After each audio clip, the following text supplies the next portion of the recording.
I've destroyed everything, my morals, my integrity, my sense of self, all for a fleeting moment of weakness. How could I let this happen?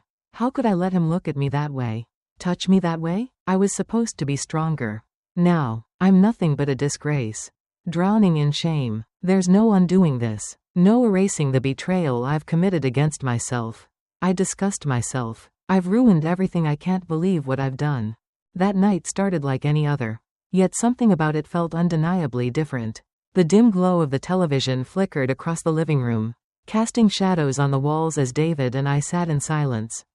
The movie played on, action-packed with moments of romance scattered throughout. But I barely registered the plot. Instead, my focus kept shifting, unintentionally, toward him. He sat beside me, his posture relaxed, one arm draped casually over the back of the couch. His body sprawled with an ease that I hadn't noticed before. Had he always carried himself like this? A subtle shift had taken place. Something I couldn't quite name. My stepson, no, David, was no longer the lanky boy I had once guided through childhood. His shoulders had broadened, his jaw had sharpened, and in the dim light, he looked nothing like the kid I once knew. A strange unease stirred in my chest, a quiet restlessness that I struggled to ignore. Then, as the scene on the screen grew more intimate, he shifted slightly, leaning just a little closer. My breath hitched. It was nothing, I told myself, just the movie. Just a coincidence. But deep inside, something told me I was lying to myself. Over the next few days, something inside me felt off, an unshakable awareness that settled deep in my bones. I tried to convince myself that the strange tension lingering in the air was nothing more than my imagination. But the more I denied it, the more obvious it became. David was different, or maybe it was I who had changed. Either way, I couldn't ignore the way his presence seemed to fill the room in a way it hadn't before. At breakfast, I caught him watching me, not in the absent-minded way he used to, but in a way that made my skin prickle with something I didn't want to name. His gaze lingered, studying me like he was seeing something new, something he hadn't noticed before. I shifted in my seat, suddenly self-conscious, suddenly too aware of the way my robe draped over my legs. When I looked back up, he didn't even pretend to glance away. Then, there were the small things I might not have noticed if I hadn't already been on edge. The way he stood a little closer than usual when we spoke. His fingers brushing mine when handing me a coffee cup. The way his voice softened when he said my name. Was it always like this?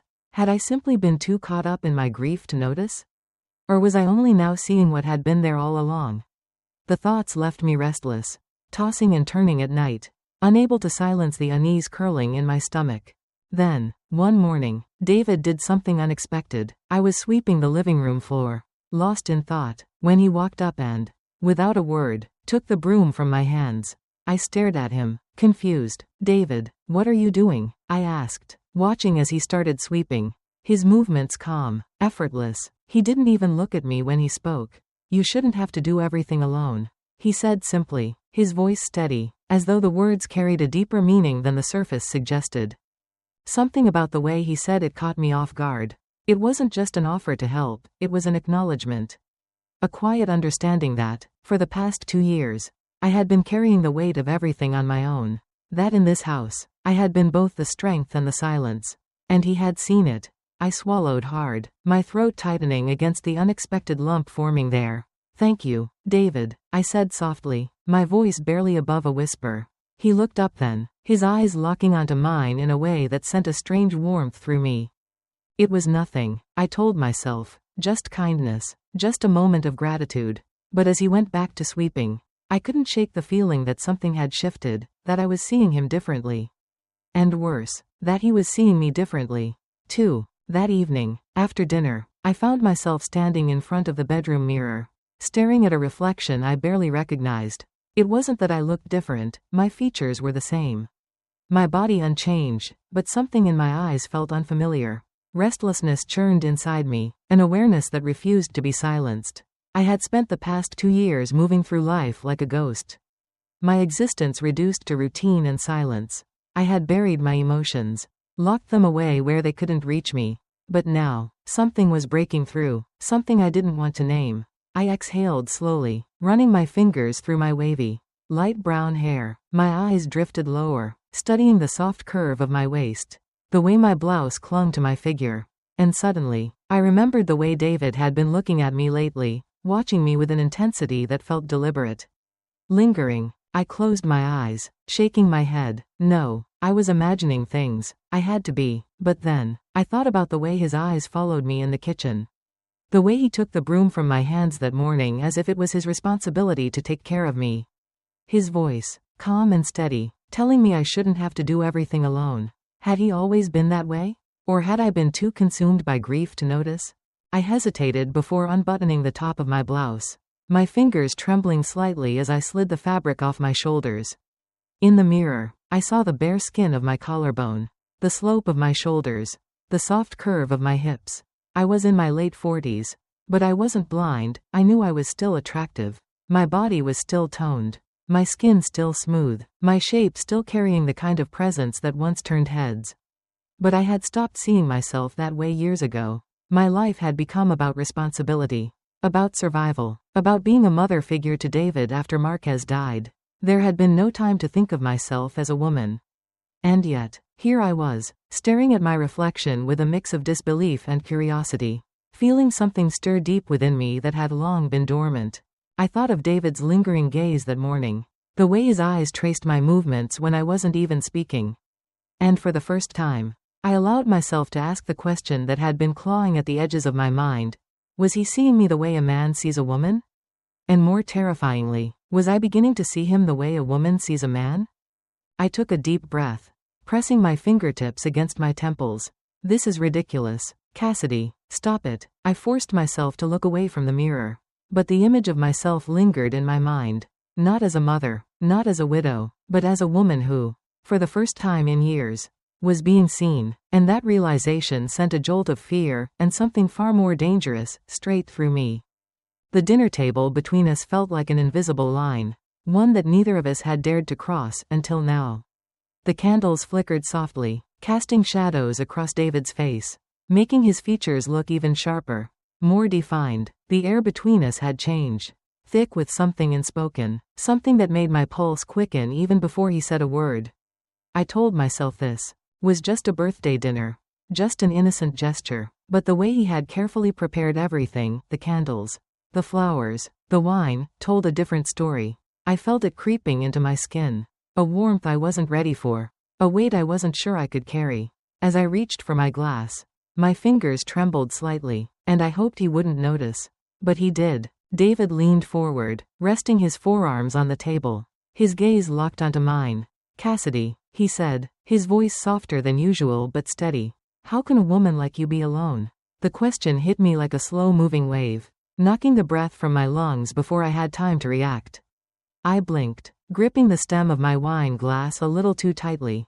David, I started, but my voice failed me. His words had caught me off guard, not just because of what he said, but because of the way he said it. I swallowed, forcing myself to meet his gaze. Loneliness isn't always a choice, I said finally, my voice quieter than I intended. Life has a way of leaving you alone. I took a sip of wine, hoping to steady myself, but the moment felt too raw, too exposed. David didn't look away, didn't flinch. Instead, he nodded slowly, as if weighing my words carefully before speaking again. You don't have to stay alone, he murmured, his tone carrying a meaning I wasn't prepared to face. My breath caught in my throat, and I felt my heart pound against my ribs. The way he was looking at me, steady, unwavering, sent a ripple of something through me that I refused to name. This wasn't just conversation anymore. This was something else, something dangerous. I tried to laugh, to brush off the moment as if it was nothing. David, you're still so young, I said, my voice lighter than I felt. You don't understand. I understand more than you think. He cut in, his voice firm but quiet, as though he was afraid to break the moment. I see you, Cassidy. I see how strong you are, how much you've carried on your own. But you're not just my stepmother. The room fell into silence, a thick, suffocating silence that made my stomach twist into knots. My hands clenched in my lap beneath the table, fingers gripping the fabric of my dress. My mind screamed at me to put an end to this, to remind him of the lines that shouldn't be crossed. But my lips refused to move. David, I whispered, but the way his name left my mouth felt different. And deep down, I knew we had already crossed the line.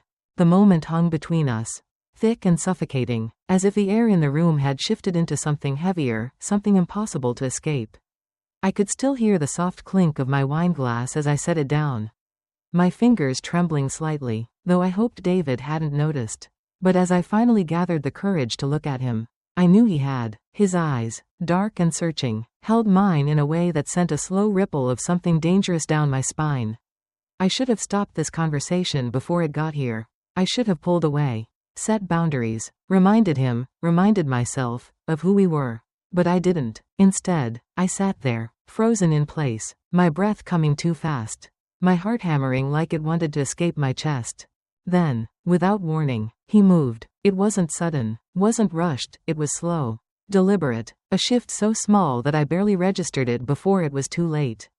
He leaned forward, just enough that I could feel the warmth of him, just enough that the space between us disappeared into something charged, something electric. His hand lifted slightly, as if he meant to touch my face but hesitated, his fingers hovering just inches from my skin. I should have stopped him. I should have gotten up, turned away, ended this before it spiraled into something we couldn't take back. But I didn't move. David, my voice was barely a whisper, but it cracked under the weight of the moment. His gaze flickered to my lips, just for a second, and something in my chest tightened, a pull so strong it nearly made me dizzy. And then it happened, slowly, cautiously, as if giving me the chance to pull away. His lips brushed against mine, soft, hesitant, testing the boundaries that had already blurred too much. The second our lips met, a rush of heat flooded through me, paralyzing in its intensity. It wasn't just the kiss itself, it was the realization that I wasn't stopping it. That deep down, some part of me didn't want to. For a moment, just a fleeting, stolen moment, I let myself feel it. The warmth, the connection, the way his hand finally settled against my jaw, tilting my face up to his, the way his fingers pressed lightly into my skin, as if afraid I might pull away, the way his body, so much stronger and more sure than I remembered, felt too close and not close enough at the same time. Then reality crashed down on me like ice water. I gasped, pulling back, my breath uneven, my thoughts scrambled and incoherent. No, I whispered, shaking my head as if that alone could erase what had just happened. This isn't right. David looked at me, his chest rising and falling with his own unsteady breath. But he didn't argue, he didn't apologize, he just watched me, something unreadable in his expression, something I couldn't bring myself to face. Without another word, I pushed back my chair and fled to my room, slamming the door behind me. But even in the silence that followed, I knew that kiss had changed everything. I sat on the edge of my bed, my breath still uneven, my fingers gripping the sheets like they were the only thing tethering me to reality. My heart was pounding so hard that I could hear it in the silence of the room. The kiss, that kiss, had stolen the air from my lungs, had unraveled something inside me that I wasn't ready to confront. I pressed my fingers to my lips, feeling the ghost of David's touch lingering there. Warm and forbidden, my mind was screaming, demanding I rationalize it, categorize it, reduce it to some fleeting mistake. But was it a mistake? I shut my eyes, trying to silence the thoughts circling in my head. This can't happen, this isn't right. But no matter how many times I repeated it, the truth refused to be buried. That kiss had awakened something deep inside me, something I had ignored for too long. And then, I heard it, the soft creak of a door.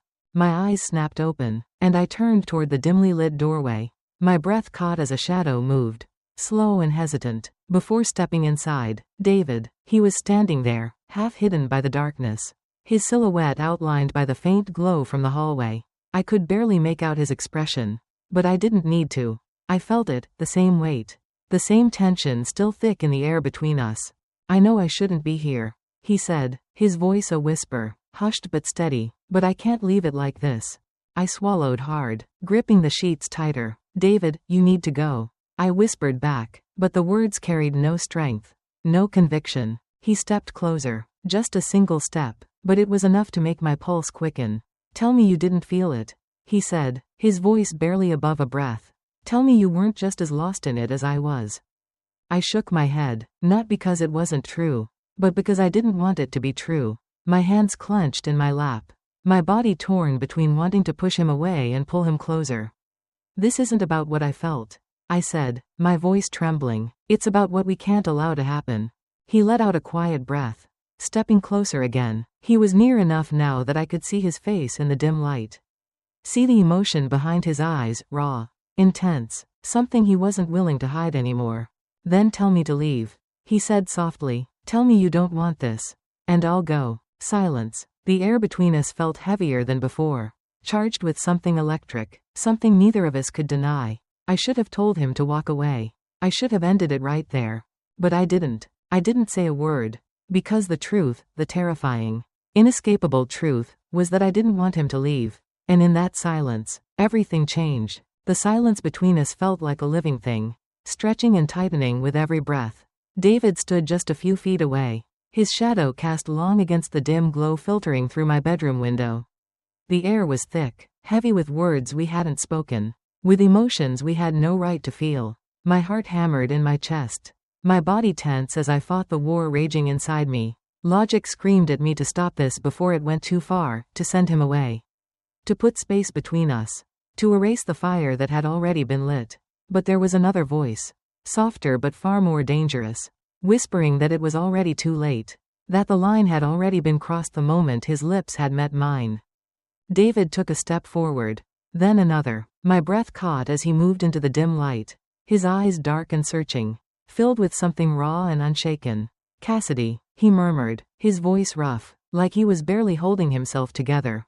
Tell me to leave. I opened my mouth, the words forming on my lips, but they never came. Because when I looked at him, really looked at him, I saw something I couldn't unsee. He wasn't a boy anymore. He wasn't the child I had once guided through life, the awkward teenager I had watched grow. He was a man, and the way he was looking at me now, like I was the only thing in the world that mattered, sent a shiver through my entire body. I turned away, squeezing my eyes shut, my hands gripping the edge of my nightstand as if holding on to something solid would anchor me back to reason. This is wrong, I whispered, but my voice held no strength. David exhaled sharply, his presence behind me like a weight I could feel without him even touching me. Then tell me to stop, he said again, softer this time, almost pleading. Tell me you don't want this. I should have ended it right there. But I couldn't, because every inch of me, the parts one had buried for so long, the pieces of myself I had convinced didn't matter anymore, wanted him. Slowly, I turned back around, my eyes locking onto his. The battle within me was lost before I even made the choice. Or maybe I had already made it days ago. The first time I let myself wonder what it would feel like if he touched me.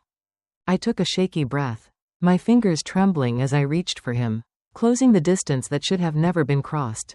His breath hitched as I touched his arm, my fingertips barely grazing his skin. Yet the electricity that passed between us was enough to ignite every nerve in my body. That was all it took. In an instant, he closed the space between us, his hands gripping my waist, pulling me against him as his lips crashed into mine. It was desperate, reckless, unstoppable, and the moment I kissed him back, I knew there was no turning back. We had made our choice, and there was no undoing it now. The early morning light crept through the curtains, painting golden streaks across the room. I lay still, my body tangled in the sheets, my mind barely processing the weight of what had happened. The air was thick with the scent of the night before, of warmth, of whispered confessions, of a boundary we had not only crossed but obliterated. My heart pounded against my ribs as I stared at the ceiling. A rush of emotions flooding through me all at once, disbelief, fear, exhilaration. The world outside still looked the same, but inside, everything had shifted, like I had stepped into a new life without realizing it. Beside me, David stirred. The bed dipped slightly as he shifted closer, his arm sliding over my waist, his touch easy, familiar, like it belonged there. That thought alone sent a shiver through me. A sharp contrast between the warmth of his body and the cold reality knocking at the door of my mind. What had we done? What had I done? I turned my head slightly, looking at him. He wasn't the boy I had raised, the one who used to stumble into the kitchen in oversized pajamas, rubbing the sleep from his eyes. No, he was a man now. The man who had made me forget everything except the way he made me feel. And the way he was looking at me now, with the same certainty, the same undeniable devotion, told me he had no regrets. But could I say the same? My pulse quickened as I carefully untangled myself from him, slipping from the bed with quiet, Calculated movements. The cool floor beneath my feet jolted me back to reality, grounding me in a moment that felt dangerously surreal. I reached for my robe, wrapping it tightly around myself as if that thin layer of fabric could protect me from the storm raging inside. This wasn't just a mistake. A mistake was something you could take back, something you could undo. This was a choice, one that had changed everything. David propped himself up on his elbow, watching me with that same piercing gaze that had haunted me for days. "Cassidy," he said, his voice rough from sleep. But there was something else there, something steady, unwavering. He wasn't second-guessing this. I exhaled sharply, rubbing my temples, my mind scrambling for something to say, some way to make sense of this. But nothing about this made sense. I had spent years building walls, defining boundaries, convincing myself that my world was safe, contained. Last night had shattered all of that. Finally, I turned to him, my voice barely above a whisper. "What happens now?" David's expression didn't falter. He sat up, reaching for my hand, his fingers brushing against mine in a way that sent a pulse of heat through me. "Whatever you want to happen." And in that moment, I realized the most terrifying truth of all. I didn't know what I wanted anymore. Life is full of unexpected emotions and choices that challenge our sense of right and wrong. The story reflects the complexities of loneliness, self-discovery, and forbidden desire, themes that many people struggle with in different ways. In today's world, it's crucial to set boundaries, reflect on your emotions, and make choices that align with your values rather than fleeting desires. If you find yourself in a situation where emotions blur lines, take a step back and ask yourself, is this what I truly want? Or am I seeking comfort in the wrong place? Your decisions today shape your future, so choose wisely.